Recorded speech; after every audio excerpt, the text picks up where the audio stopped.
الصلاة والسلام على سيد الرسل والأنبياء أما بعد فأعوذ بالله من الشيطان الرجيم بسم الله الرحمن الرحيم إن الذين آمنوا وعملوا الصالحات سيجعل لهم الرحمن ودا صدق الله العظيم وصدق رسوله النبي الأمي الحكيم الكريم إن الله وملائكته يصلون على النبي يا أيها الذين آمنوا صلوا عليه وسلموا تسليما عليك يا رسول الله وعلى آلك وأصحابك يا حبيب الله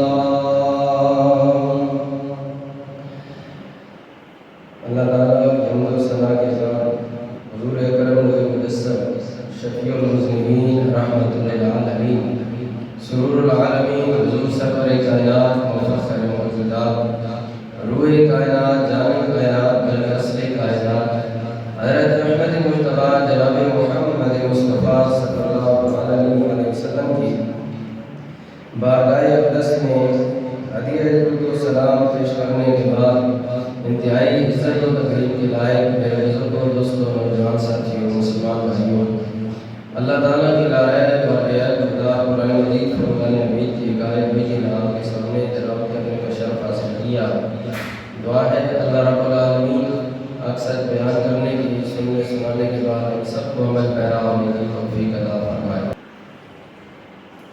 ان الذین آمنوا بے شک وہ لوگ جو ایمان لے آئے وعملوا الصالحات اور نیک اعمال بجا لائے سیجعل لهم الرحمن ودا ان قریب اللہ تعالیٰ ایماندار لوگوں کی اور نیکوکار لوگوں کی محبت و رحمان پیدا فرما دے گا مخلوق کے دل میں اللہ تعالیٰ ایماندار بندوں کی محبت خود بخود پیدا فرما دیتا ہے جو صحیح معنوں میں ایماندار ہوگا اور نیکوکار ہوگا اللہ اس کی محبت کو لوگوں کے دلوں میں داخل فرما دیتا ہے اللہ تعالیٰ نے اپنے محبوب بندوں سے یہ وعدہ فرمایا ہے کہ جو میری خاطر زندگی بسر کریں گے میری خاطر معاملات کریں گے پھر میرے تو وہ محبوب بنیں گے ہی بنیں گے لیکن اللہ تعالیٰ یہ نام ادا کرتا ہے کہ اللہ تعالیٰ انہیں مخلوق کی آنکھوں کا بھی تارا بنا دیتا ہے جو ایماندار لوگ ہوتے ہیں نیکوکار لوگ ہوتے ہیں اللہ تعالیٰ انہیں مخلوق میں بھی بلند عزت اور مقام عطا فرما دیتا ہے اسی لیے اللہ تعالیٰ نے قرآن مجید میں یہ واضح طور پر سورہ مریم کی جو آیت پاک میں نے آخری آیات میں سے تلاوت کی اس میں اللہ تعالیٰ نے یہ ارشاد فرما دیا کہ جو بھی ایمان لے آئے سچے دل سے اللہ اور اس کے رسول کو مان گئے اور پھر نیک اعمال کرنے لگ پڑے تو اللہ تعالیٰ ان لوگوں کی محبت لوگوں کے دلوں میں داخل فرما دے گا سامعین محترم ہم نے دیکھا اسلامی شخصیات وہ عظیم شخصیات جن کا آج بھی نام ہوتا ہے اور جن کا ذکر اور ڈنکے بج رہے ہیں وہ عظیم شخصیات جنہوں نے اللہ رسول کے لیے اپنی زندگی گزاری دین اسلام کی سربلندی کے لیے اللہ تعالیٰ کی اتباع اور اللہ کے رسول کی اتباع کو اپنا وسیلہ حیات بنایا پھر اللہ تعالیٰ نے ان کے نام کو رہتی دنیا تک چمکایا آج بھی ان کا ذکر ان کے تقوی ان کی فرما برداری اور تابعداری کی وجہ سے اللہ تعالیٰ مخلوق کی زبانوں سے کروا رہا ہے سراج الامت فقیہ اعظم عالم دین تقوی کے نور سے مزین جناب امام اعظم امام ابو حنیفہ نعمان بن ثابت رحمۃ اللہ تعالی علیہ کی شخصیت ہے۔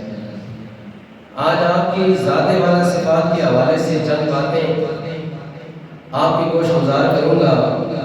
آپ کی سیرت کے حوالے سے، آپ کے علمی مقام سے دنیا آگاہ ہے۔ ہر پہلو باکمال اور بے مثل بے مثال تھا آپ کی شخصیت کا، ہر پہلو صرف علم کے حوالے سے باکمال اور بے مثال نہ تھے، بلکہ تقویٰ کے اعتبار سے بھی بے مثال اور باکمال انسان تھے۔ اللہ رسول کی تابعداری کے اعتبار سے بھی آپ باکمال تھے۔ اللہ کے رسول کے دین پر عمل پیرا ہونے میں اور دین کو سمجھنے میں اور سمجھانے میں بھی باکمال تھے۔ آپ کو سراج الامت ایسے نہیں کہا گیا۔ آپ کی شخصیت وہ عظیم شخصیت ہے کہ آج 13-14 صدیاں گزرنے کے بعد بھی آپ کے علمی کمال اتنا بلند پایا ہے، اتنا بلند و بالا ہے کہ 14 صدیاں گزرنے کے بعد بھی آج بھی امام ابو حنیفہ علیہ رحمہ کے علم سے استفادہ کیا جا رہا ہے، آپ کے علم سے فائدہ اٹھایا جا رہا ہے۔ 14 صدیاں گزر گئی، بڑے بڑے محقق پیدا ہوئے، بڑے بڑے فقیہ پیدا ہوئے، بڑے بڑے مفتی پیدا ہوئے، بڑے بڑے علماء محدثین پیدا ہوئے، لیکن جو بھی اپنے دور میں محدث، فقیہ، مفتی اور محقق پیدا ہوا، اس نے امام اعظم ابو حنیفہ علیہ رحمہ کے علمی کمال کے سامنے اپنا سر تسلیم خم کر دیا۔ امام صاحب کے علم کے سامنے لاجواب، امام صاحب کے علم کے سامنے اپنے سر کو جھکا دیا۔ امام صاحب کو اللہ تعالی نے اتنا بڑا علمی کمال عطا فرمایا تھا، اتنا بڑا علمی کمال امام اعظم ابو حنیفہ علیہ رحمہ کو اللہ نے عطا فرمایا کہ حضور علیہ السلام کی احادیث طیبہ ہے۔ امام جلال الدین سیوطی علیہ رحمہ نے مناقب امام اعظم ابو حنیفہ رحمۃ اللہ تعالی علیہ آپ کی متعلق کتاب لکھی، اور اس کتاب میں آپ نے چند احادیث طیبہ لکھ کر جو ایک ہی موضوع کے مطابق ہے، تو آگے آپ نے پھر نتیجہ دیا۔ آپ سنیں، جس کا علمی کمال اور جس کی عظمت کا اعتراف وقت کا اتنا بڑا امام جلال الدین سیوطی علیہ رحمہ کوئی عام امام نہیں ہے۔ یہ 650 سال پہلے گزرے ہیں، 6 صدیاں ان کو ہو چکی ہیں، امام جلال الدین سیوطی علیہ رحمہ کو وصال کیے ہوئے۔ تو اتنے بڑے امام جلال الدین سیوطی علیہ رحمہ جن کو تمام مکاتب فکر کے لوگ اپنا امام مانتے ہیں، دیوبندی بھی اہل حدیث بھی مانتے ہیں، ہم تو مانتے ہی مانتے ہیں، ہم تو بریلوی حضرات تمام بزرگان دین کا احترام کرتے ہیں۔ ہمیں تو احترام بزرگان دین اپنی اللہ تعالیٰ میں گھٹی میں عطا فرما دیتا ہے۔ بزرگوں کا ادب یہ اس مسئلہ کی جان اور پہچان ہے کہ ہر بزرگ کا ادب اور احترام اگر سیکھنا ہو تو بریلویوں سے سیکھیں۔ تو سامعین محترم، یہ وہ امام اعظم امام جلال الدین سیوطی علیہ رحمہ ہے کہ جو اپنے وقت کے اتنے بڑے امام گزرے ہیں، مفسر گزرے ہیں۔ آپ نے 2 تفسیریں لکھی، ایک قرآن کی تفسیر لکھی، تفسیر جلالین۔ وہ لوگوں کو عام لوگوں کو سمجھ نہیں آتی تھی، تو صرف علماء ہی سمجھ سکتے تھے۔ تو پھر آپ کو عرض کیا گیا تو آپ نے ایک اور تفسیر لکھی، تفسیر در منصور، جس کو تمام عام لوگ بھی سمجھ سکتے تھے۔ آپ نے وہ بھی قرآن کی تفسیر لکھی، 2 تفسیریں لکھی۔ اپنے وقت کے محدث اور مفسر اور فقیہ تھے۔ امام جلال الدین سیوطی علیہ رحمہ امام اعظم ابو حنیفہ علیہ رحمہ کے فضائل اور مناقب کے متعلق کتاب لکھتے ہیں، اور اس میں یہ درج کرتے ہیں حدیث طیبہ۔ آپ فرماتے ہیں نبی کریم علیہ السلام نے ارشاد فرمایا، بخاری شریف کی حدیث پاک ہے، میرے پاک نبی کریم علیہ السلام نے فرمایا، اے لوگوں، اگر ایمان سریا تک پہنچ جائے، اور سریا ستارے کا نام ہے، یعنی ایمان اگر سریا ستارے تک پہنچ جائے تو اہل فارس میں بعض لوگ ایسے ہوں گے جو وہاں جا کر بھی ایمان حاصل کر لیں گے۔ نبی کریم علیہ حدیث پاک، آپ مسلم شریف کی حدیث پاک سنیں۔ میرے نبی لجپال کریم علیہ السلام نے فرمایا اگر ایمان ثریا ستارے تک پہنچ جائے تو اہل فارس میں سے ایک بندہ اٹھ کر آئے گا، اگر ایمان آسمانوں پر بھی ہوگا تو وہاں جا کر بھی ایمان کا نور حاصل کر لے گا۔ یعنی اتنی مہارت اہل فارس کا وہ بندہ رکھنے والا ہوگا۔ پھر آگے امام طبرانی علیہ الرحمہ نے معجم کے اندر حدیث نقل کی، آپ فرماتے ہیں لوگوں اگر علم ثریا تک پہنچ جائے اور وہاں جا کر بھی علم حاصل کرنا پڑے، وہاں کسی بندے کی مجال نہیں کہ ثریا تک ستارے تک پہنچ کر علم لے آئے، لیکن حضور نے فرمایا لوگوں اہل فارس میں سے ایک بندہ ہوگا جو اگر کہ آسمان کی منزلوں کو علم چھو رہا ہوگا تو وہاں سے بھی علم لے کر زمین پر آ جائے گا۔ اہل فارس کا وہ بندہ اتنا کمال رکھے گا کہ اگر علم اور ایمان ثریا تک پہنچ جائے، آسمانوں تک پہنچ جائے گا تو وہاں سے بھی علم لے کر آ جائے گا، وہاں سے بھی ایمان لے کر آ جائے گا۔ لوگوں یہ میرے لجپال نبی کی 3 حدیث طیبہ میں نے آپ کے سامنے بیان کی۔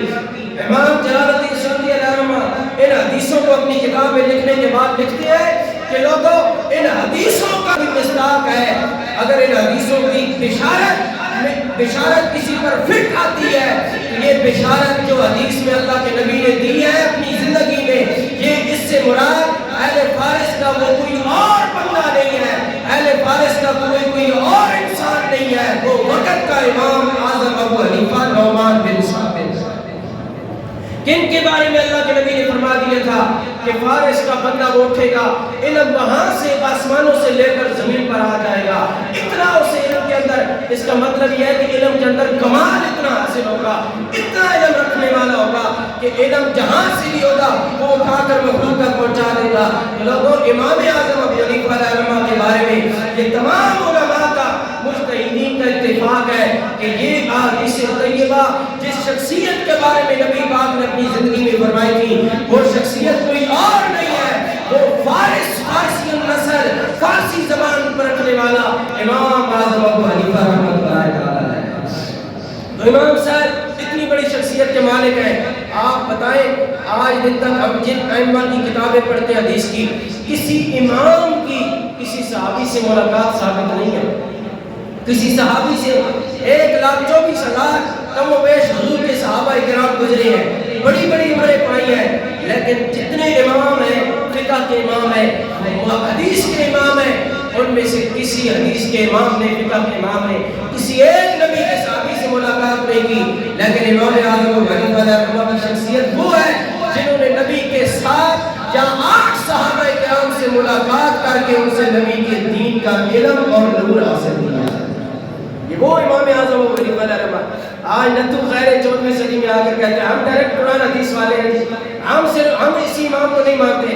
میں نے کہا ہے زلیلہ یہ وہ امام ہے جس کی صحابہ سے ملاقات ہے، تیری کسی صحابی سے ملاقات ہے تو صحابہ کے نعرے لگاتا ہے، لیکن امام اعظم ابو حنیفہ وہ ہے جو صحابہ سے ملاقات کرنے والا ہے، جس نے صحابہ کے ساتھ ہاتھ ملایا، نبی کا دین صحابہ سے سیکھا، کسی عام استاد سے نہیں سیکھا۔ امام اعظم ابو حنیفہ کے استاد نبی کے صحابہ ہیں، نبی کے غلام ہیں، جنہوں نے نبی سے ڈائریکٹ علم حاصل کیا ہے، ان صحابہ سے امام اعظم ابو حنیفہ علیہ الرحمہ نے علم حاصل کیا ہے۔ تو امام اعظم ابو حنیفہ کا کتنا مقام بلند ہوگا، کتنی بڑی شخصیت ہوگی امام اعظم ابو حنیفہ علیہ الرحمہ کا۔ یہ تو ہے علمی مقام، آپ کا علمی مقام اور مرتبہ، آپ نے ساری زندگی علم حاصل کیا، آپ بچپن میں آپ نے بنیادی علوم حاصل کیے تو اس کے بعد تجارت شروع کر دی، کیونکہ آپ کے والد کی تجارت، کپڑے کی تجارت کرتے تھے، آپ نے تجارت شروع کر دی۔ ایک دن امام شعبی رحمۃ اللہ تعالی علیہ ایک بزرگ ہے، تابعی تھے، ان کی ملاقات ہوگی، بہت بڑے اپنے وقت کے محدث نے، انہوں نے کہا کہ نعمان نوجوان تو کیا کرتا ہے کہ میں کاروبار کرتا ہوں، آپ نے آپ کے ماتھے کا چمکتا ہوا قسمت کا ستارہ دیکھ کر فرمایا تیرے لیے تجارت نہیں ہے، تو کسی اور کام کے لیے رب نے تجھے پیدا فرمایا ہے، تیرا کام تجارت کرنا نہیں، اللہ نے تجھ سے کوئی اور کام لینا ہے، میں نے تیری قسمت کا تیرے ماتھے پہ چمکتا ہوا ستارہ دیکھ لیا ہے۔ کہا جی حضور فرمائے بزرگوں کیا حکم ہے؟ کہا تو اس طرح کر دین کا علم حاصل کر، نبی کا دین کا علم حاصل کر۔ بس وہ بزرگ کی بات اتنی اثر کر گئی امام اعظم ابو حنیفہ رحمہ اللہ پر کہ آپ نے اسی وقت علم دین حاصل کرنا شروع کر دیا، والد سے اجازت لے کر آپ نے علم دین حاصل کرنا شروع کر دیا۔ جب علم دین حاصل کیا تو پھر علم میں وہ کمال مہارت حاصل کی، کمال مہارت حاصل کی کہ ایک وقت آیا اس زمانے میں آپ کے عظمت کا دھوتی بولنے لگ پڑا۔ آپ سے کوئی بندہ ایسا نہ تھا جو آپ کے علم سے مستفید نہ ہوتا ہو، جو آپ کے علم سے فائدہ نہ اٹھاتا ہو۔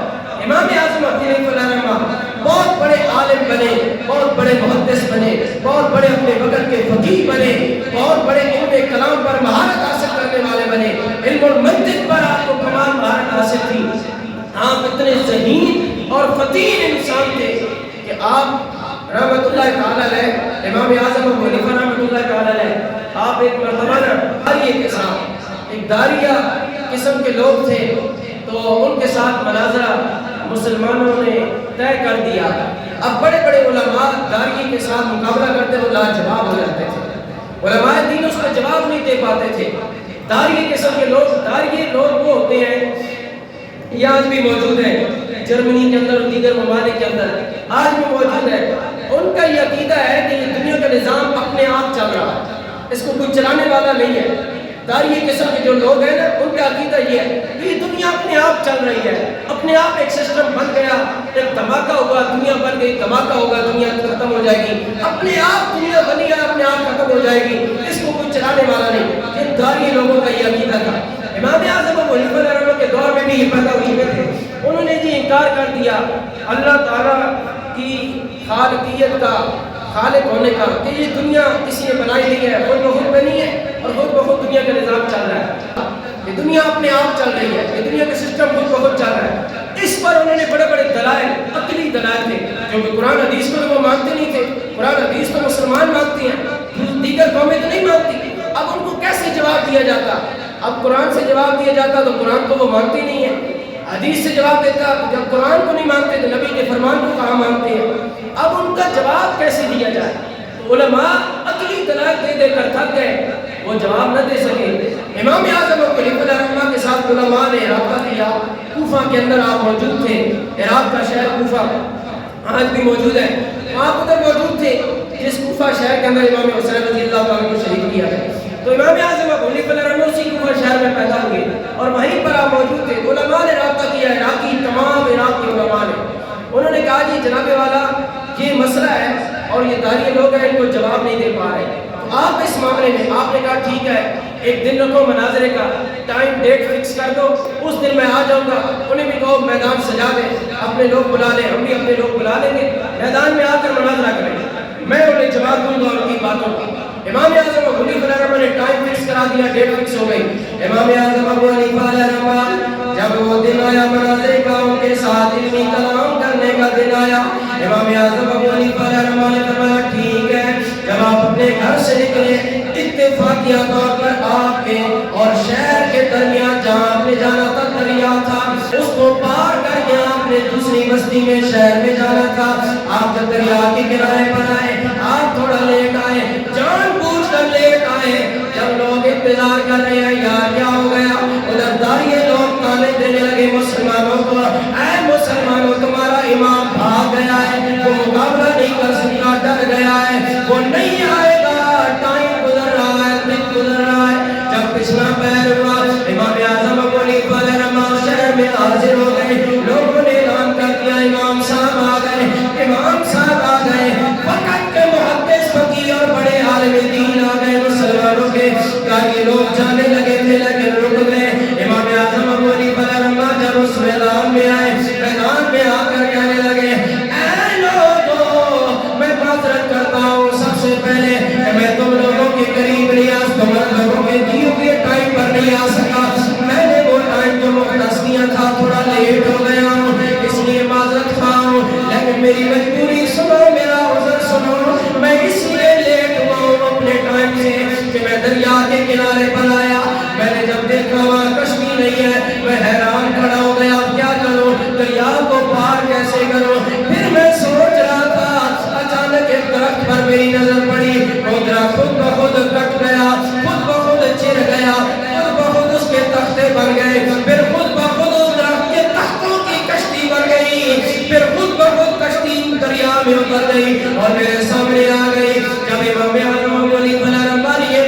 گئی. وہ داڑھی لوگ ہاتھ پر تالی بجا کر ہنسنے لگ پڑے, کہنے لگے کتنا بڑا امام ہے اور کتنا بڑا جھوٹ بول رہا ہے. یہ کہتا ہے خود بخود درخت کٹ گیا, خود بخود پھٹے بن گئے, خود بخود کشتی بن گئی, خود بخود کشتی اس کے سامنے بغیر ملا کے آ گئی اور کشتی پر سوار ہو کر یہ دریا کے کنارے پر پار آ گیا. کتنا بڑا جھوٹ بول رہا ہے. علماء دین بھی پریشان ہو گئے, مسلمان بھی پریشان ہو گئے کہ ہمارے امام صاحب نے تو بات ہی ایسی کر دی ہے کہ لوگ یقین نہیں کریں گے. خود بخود کیسے پھٹے بن سکتے ہیں, خود بخود کیسے کشتی بن سکتی ہے, خود بخود کیسے کشتی چل سکتی ہے. جب یہ بات ہوئی امام اعظم ابو حنیفہ نے کہا لوگوں ہنس کیوں رہے ہو, میں نے کوئی لطیفہ تو نہیں سنایا. داڑھی لوگ کہنے لگے اس سے بڑا لطیفہ کیا ہوگا کہ خود بخود کیسے کشتی بن سکتی ہے, خود بخود کیسے کشتی چل سکتی ہے. امام اعظم ابو حنیفہ نے کہا داڑھیو بے وقوف میں نہیں ہوں, بے وقوف تم ہو. میں تمہیں سمجھانا چاہتا تھا اگر خود بخود درخت کٹ نہیں سکتا, خود بخود پھٹے نہیں بن سکتے, خود بخود کشتی نہیں بن سکتی, خود بخود کشتی دریا میں نہیں چل سکتی, تو اتنی بڑی دنیا بھی خود بخود نہیں چل رہی. یہ بھی کوئی چلانے والا ہے اور وہ میرا محمد کا سونا خدا اللہ ہے. اپنے عقل سے انہیں لاجواب کیا, بات یہ مثال دی. انہوں نے کہا یہ جھوٹ بول رہا ہے, یہ خود بخود کشتی کیسے چل سکتی ہے, خود بخود کیسے پھٹے بن سکتے ہیں. آرے پر چیرنا پڑتا ہے, پھٹے بنتے ہیں, پھر ملاح کے پاس کشتی آتی ہے, پہلے کشتی تیار کی جاتی ہے, پھر ملاح اس میں بیٹھتا ہے, وہ دریا میں چلاتا ہے. بغیر کسی چلائے کے کشتی نہیں چل سکتی. امام اعظم ابو حنیفہ نے کہا بے وقوفو داڑھیو عقل کے اندر یہی بات سمجھانا چاہتا ہوں, اگر دریا میں کشتی بغیر ملاح کے نہیں چل سکتی تو اتنی بڑی دنیا بھی بغیر چلائے نہیں چل سکتی. اس کو بھی چلانے والا کوئی ہے اور وہ میرا سونا خدا ہے, وہ میرا سونا پیارا رب العالمین ہے جو ساری کائنات کو چلا رہا ہے. داڑھیوں نے کہا بھائی یہ مسلمانوں کا کوئی ایسا امام آ گئے. اسی وقت بھاگے, عقل کے اندھے لاجواب ہو گئے جن کو بڑے بڑے علماء لاجواب نہیں کر سکے. امام اعظم ابو حنیفہ کی ذہانت اور فقاہت دیکھیں, آپ کی جناب والا ذہانت اور فطانت دیکھیں کہ آپ اپنی ذہانت سے داعیوں کو لاجواب کر دیا. آج بھی جو لوگ کہتے ہیں ہم ڈائریکٹ قرآن حدیث والے ہیں, انہیں کہو یہ ڈائریکٹ قرآن حدیث والوں, یہ جو آج عیسائی یہود نصارہ اور اسلام پر اعتراض کرتے ہیں, ان کا جواب دو. ان کا جواب دینے کے لیے تمہیں بابوں کی ضرورت پڑے گی, اور وہ بابے کون ہے؟ امام اعظم ابو حنیفہ جیسی شخصیت. ان کی شخصیت کا عالم کیا ہوگا جن کے بڑے بڑے علماء, بڑے بڑے اولیاء, بڑے بڑے محدث, بڑے بڑے فقیہ, بڑے بڑے وقت کے غوث, خطب اور ابدال جن کا ادب اور احترام کرتے ہیں. اعظم ابو حنیفہ رحمۃ اللہ تعالی یہ تو تھا آپ کا علمی کمال. امام شافعی رحمۃ اللہ تعالی اتنے بڑے وقت کے امام ہیں. امام شافعی وقت کا اتنا بڑا امام, ایک مرتبہ امام اعظم ابو حنیفہ کے قبر مبارک پر آئے. آپ فرماتے ہیں لوگوں مجھے جب بھی کسی مسئلے میں مشکل پیش آتی ہے میں اپنے امام اعظم ابو حنیفہ کی قبر پر آ کر وضو کر کے 2 نفل پڑھتا ہوں اور امام اعظم ابو حنیفہ کے وسیلے سے دعا مانگتا ہوں. امام شافعی کہتے ہیں اللہ تعالیٰ میری دعا کو قبول کر کے مشکل کو حل کر دیتا ہے. اور کریں قبروں پر جا کر دعا مانگنا یہ پرانے ائمہ کا طریقہ کار ہے. اتنا بڑا علم کا امام ہے, کسی مکتبہ فکر کسی فرقے والے مولوی سے پوچھو امام شافعی کا کیا مقام ہے. اتنا بڑا علمی مقام رکھنے والا, علم و فن رکھنے والا, علم و عرفان کا ہنر رکھنے والا امام شافعی بھی امام اعظم ابو حنیفہ کی قبر پر آ کر دعا مانگتا ہے. بتاؤ جس کا اتنا بڑا امام عظمت کا اعتراف کر رہا ہے وہ امام اعظم ابو حنیفہ کی شان کتنی بلند ہوگی, اس کی شان کتنی بلند ہوگی. آپ اتنے متقی انسان تھے, آپ بہت بڑے امیر بھی تھے, ساتھ تجارت بھی کیا کرتے تھے. آپ کے پاس ہر وقت کئی ہزار درہم ہوتے تھے اور درہم چاندی کا ہوتا تھا, چاندی کا سکہ ہوا کرتا تھا. ایک مرتبہ آپ اتنے خدا ترس انسان تھے, علماء کی دینی علماء کی خدمت کیا کرتے، طلباء دین کی خدمت کیا کرتے تھے. جو کپڑا آپ خود پہنتے تھے وہی اپنے محلے کے امام، اپنے شہر کے علماء کو خرید کر دیتے تھے. کہتے تھے پہلے کپڑا میرے دین کے بعد نبی کے وارث پہنیں گے، پھر بعد میں ابو حنیفہ وہ کپڑا پہنے گا. یہ امام اعظم ابو حنیفہ کا تقویٰ دیکھیں، علماء دین کا ادب اور احترام دیکھیں. کیا یہ احترام آج ہم میں موجود ہے؟ یہ اگر نہیں موجود تو ہر بندہ اپنی فکر کرے. علماء دین کا ادب و احترام. امام اعظم ابو حنیفہ علیہ رحمہ ایک مرتبہ ابراہیم بن شعبہ پر آپ اتنے مطروز ہو گئے کہ 4000 درہم کے مطروز ہو گئے. آپ کا ایک دوست جناب والا قرضے کے لیے استدعا کرنے لگا، چندہ کرنے لگا. جب امام اعظم ابو حنیفہ کے پاس آیا، فرمایا کس لیے چندہ کر رہا ہے؟ آج ہی میرا ایک دوست ہے، مطروز ہو گیا ہے، قرضے تلے دبا ہے. لوگوں سے اس نے ملنا چھوڑ دیا، لوگوں کو مسئلے بتانے چھوڑ دیے، گھر میں قید رہ گیا ہے، قرضے کی وجہ سے، شرم کی وجہ سے گھر میں رہتا ہے. فرمایا کتنا قرضہ ہے؟ کہا 4000 درہم. فرمایا اس کے لیے چندہ کر پھر گتھی اٹھائی، ایک گتھی اٹھا کر اس میں 4000 درہم ڈال کر امام صاحب نے دیے. کہا جاؤ اس کا قرضہ اتار دو، اس کے لیے چندہ کرنے کی ضرورت نہیں ہے. 4000 درہم اس قرضے کے لیے امام اعظم ابو حنیفہ نے خود ادا کر دیے.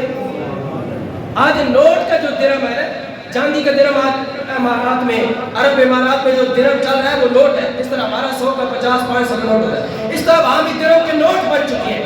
درہم چاندی کا وہاں بھی نہیں ہے. اب وہ زمانہ نہیں، اب نوٹوں کا زمانہ ہے. کاغذی نوٹ ہے درہم کے. آج بھی درہم 77 روپے کا ہے. تو یہ 4000 درہموں کی قیمت پتہ ہے کتنی پاکستانی بنتی ہے؟ 3,08,000 روپے بنتا ہے. 4000 درہم کی قیمت 3,08,000 آج کے دور میں.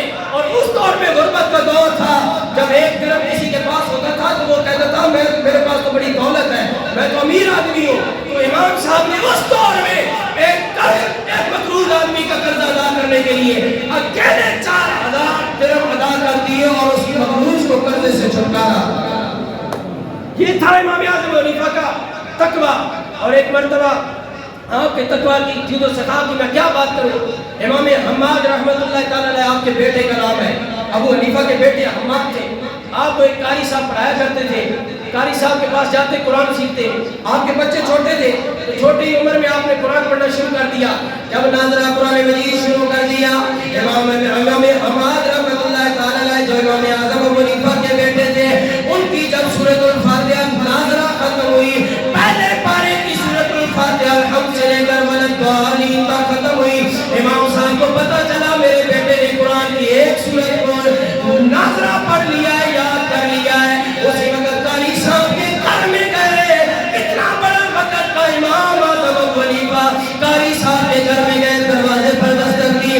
قاری صاحب نکلے، امام صاحب مجھے حکم کرتے میں آ جاتا، آپ میرے گھر میں کیوں آئے؟ فرمایا مجھے آج بڑی خوشی ہوئی ہے قاری صاحب، آپ نے میرے بچے کو ایک سورت الفاتحہ سکھا دی ہے. میرے دل میں چاہ تو میرے بچے کو قرآن کی ایک سورت سکھانے والا ہے، اس کے گھر پہ جا کر اسے گفٹ پیش کروں، تحفہ پیش کروں، ہدیہ پیش کروں. آپ نے 1000 درہم اپنی جیب سے نکال کر قاری صاحب کو دیے. قاری صاحب نے کہا میں نے اس لیے قرآن نہیں پڑھایا. فرمایا نانا، جو میرے بچے کو آپ نے قرآن کی ایک سورت الفاتحہ الحمد شریف سکھائی ہے، اس کے بدلے میں یہ 1000 درہم کچھ نہیں ہے. میرا دل چاہتا ہے اگر میرے پاس اور بھی دولت ہوتی میں وہ ساری ایک سورت الفاتحہ سکھانے کے بدلے میں استاد جی آپ کو دے دیتا. یہ تھا امام اعظم ابو حنیفہ قرآن والوں کی قدر. ایک سورت الفاتحہ پتر کو سکھائی تو آپ اس کے قاری صاحب کے گھر میں جا کر اسے 1000 درہم عطا فرمائے. 1000 درہم کی ذرا کاؤنٹنگ کر لینا کتنی قیمت بنتی ہے. 77 روپے کا ایک درہم آج کاغذی نوٹ، اور وہ تو چاندی کا تھا. اور چاندی کے حساب سے اگر 1000 درہم کو تولا جائے تو چاندی کا کتنا وزن بنتا ہے کسی سنارے سے جا کر پوچھ لینا.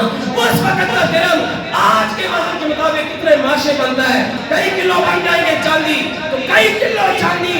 مطلب استاد کے ذمہ کر رہے ہیں کہ آپ نے مجھے میرے بیٹے کو سورۃ الفاتحہ سکھائی. تو قرآن والوں کی قدر تھی، اس لیے لوگ فرما بردار اولادیں بھی پیدا ہوا کرتی تھی. استاد کا احترام والدین سکھایا کرتے تھے.